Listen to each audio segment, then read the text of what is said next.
Hi and welcome back to my film and TV channel. I hope you're all staying safe and well. And yes, we're going back over to itvX today. We recently had a look at, or I recently had a look at A Spy Among Friends, which was a special for that new channel, which used to be the ITV hub.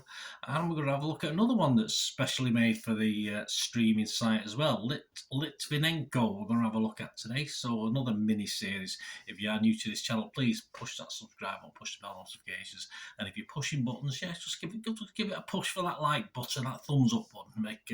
Be much appreciated by me. Thank you very much.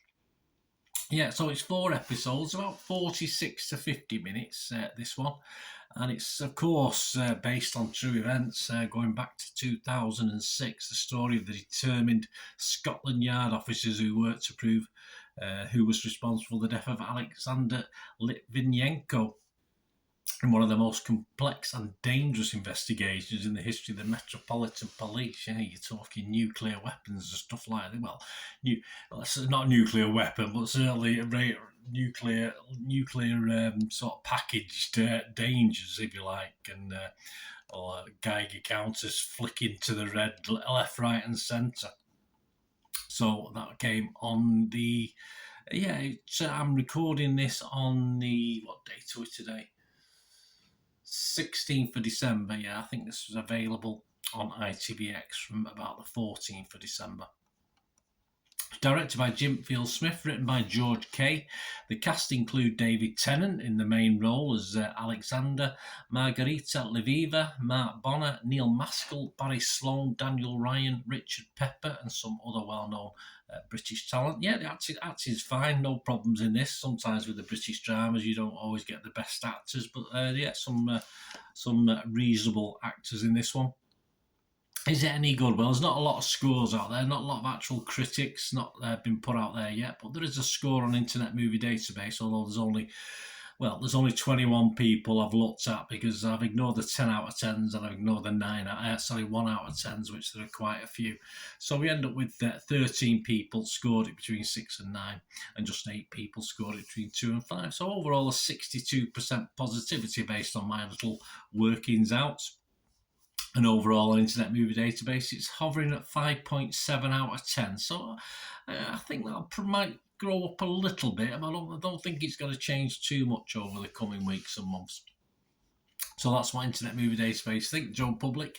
Personally, yeah, I thought this was good, steady stuff. Not overly exciting. A bit like the other one we did the other day on itvX. It's okay. It is what it is. Very wordy. If you like wordy things, I'm going to give this a score of 6 out of 10. I mean, the first episode is basically Litvinenko in hospital, and obviously it's just literally telling the story from his hospital bed, a little. Obviously scenes outside, etc., as this thing is going on. So, yeah, there's no real build-up of David Tennant doing any sort of scenes, if you like. It's basically get to know him with his wife and his kid, and then obviously in the hospital bed when he's very, very poorly, of course.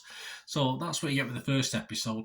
And then as we follow the police and security investigation into what's happened, it just becomes more a basic police-style procedural drama. If you like, I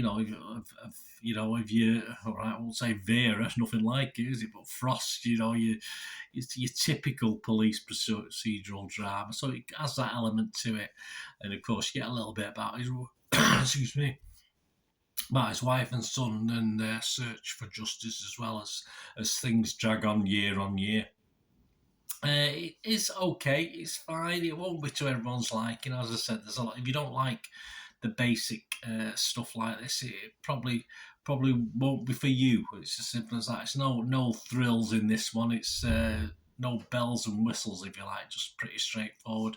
And the 4 episodes are probably about enough. As I said, you probably could have done this in a different way and done it more setting the scenes of the guy meeting these guys that have supposedly poisoned him, and other guys are involved. But obviously it's done in a slightly different way. And for many, probably a drier way as well, which won't appeal to a lot of watchers. But it was okay for me. But I won't wholeheartedly recommend it. If you say it's a bit low on thrills, more of interest to me. I was more interested rather than thrilled by it. Which, as I say, obviously remembering the story at the time, it's just interesting to see an adaptation, and obviously there is dramatic license used. I mean, some of the characters are not real, were not real in real life. It's just to add to the dramatic experience, if you like. So, as anything, if you want to find out the real things, read up on it, and obviously try and watch some documentaries which are out there. This is actually out to buy. If you do like it, out to buy on the 26th of December 2022 here in the UK. Check your territory. So it's out on DVD for $12.99 if you like it and you want to own it. That's on Boxing Day. So fantastic. Anyway, let me know your thoughts, guys. It'd be great to hear from you. Until we meet again, that's one thing, don't I? Please stay safe, everyone. Bye for now.